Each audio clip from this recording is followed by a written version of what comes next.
Yom Tov. This is Stephen Bruck with Messianic Moment Ministries, and thank you for being here.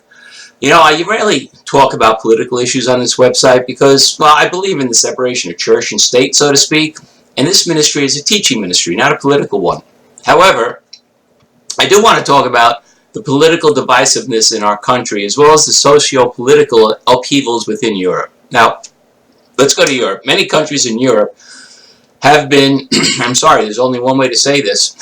Many countries in Europe have been overrun with Muslims, and they are literally taking over the countries they have migrated into through social reforms, if you can call despotic Sharia law reforming, which has resulted in the existing governments beginning to actually capitulate to their demands. Their population is growing at a phenomenal rate, while the indigenous populations are not only growing much slower, but in fact are not even growing at a rate that will be able to sustain that population. Some have predicted that at the current rate of population growth in many European countries, within just a few decades, the indigenous peoples will no longer exist in their own country. Now in America, the divisiveness over whether or not President Trump is good or terrible, you know, there doesn't seem to be any gray in this argument, has caused many people, even from almost the moment he took office, to call for his impeachment. There have been a number of accusations, but in the end, none have been proven viable, and some of the accusers later have admitted to even lying. All of this to me is a spiritual sign of the time. Not really the times as they are, but the times that are going to come. The Antichrist will first come as a sort of peacemaker, someone who will bring us together, promote peace and social communion, and offer a program of government that will appeal to everyone. Now, that would always be a good thing, right?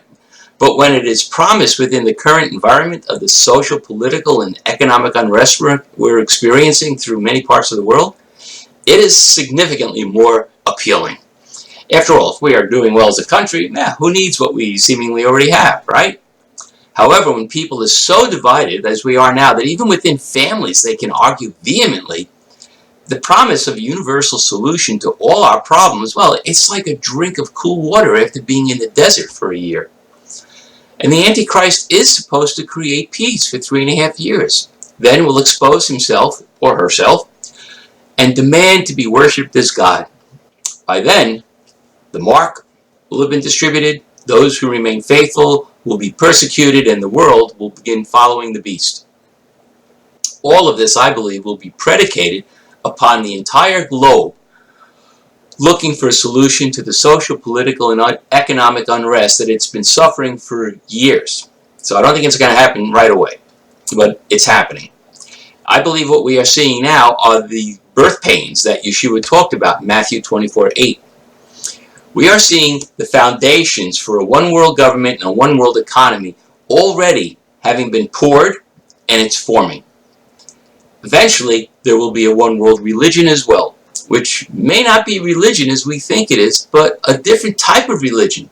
I mean, maybe technology, what I'm doing right here with you, maybe technology will be our new God and become a new religion. You know, I think that's a definite possibility, if not already here. Or sports, or something else that unifies people and promises them worldly rewards and pleasures. Whatever it's going to be, when politics, economy, and religion are controlled by the Antichrist, it will be too late for anyone to do anything about it. At that point, we will be able to do nothing but maintain our faith and wait for Yeshua to sort it all out. So, that's all I wanted to say today.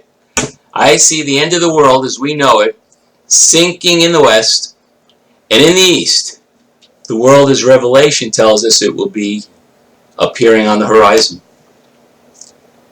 What do you see?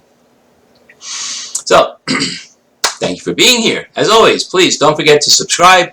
Go to the icons, go to the subscribe button on the website. Go to both places, please, because the YouTube channel you're watching and the website subscription lists are different. I'm not going to sell you to manufacturers and people. You're not going to get emails. It just notifies you when I do a new posting. And comments are always welcome. All I ask is be nice. That's not so much to ask, is it? No. And please, again, don't hesitate to donate to the Uganda Messianic Synagogue project I'm running. Here's the link to it. Okay, I'll be closing this at the end of this week. Actually, I'll be on a cruise, so you get an extra week to donate. But please, donate right now. Go to this link or go back to the website. There's a link you can click on the written blog for today's Drash for a Day.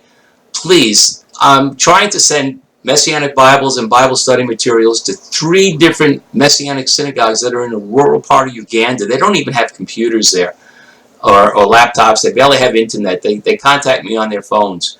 I've already sent them materials. They are using materials I sent them, but they need more. I sent it to 1 synagogue. Now there are 3 of them. They're growing. So God is working miracles here in Uganda. So please, help. Anything you send, $5, $10, $20, $1,000, anything would be very, very useful. And please don't think about it. Just do it.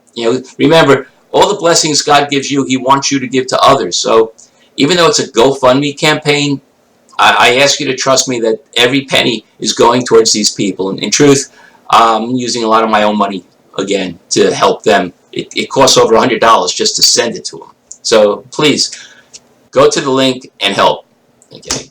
Other than that, I really appreciate your being here, as I always do. And I hope that you find this edifying. Until next time then, Lehitrot and Baruch Hashem.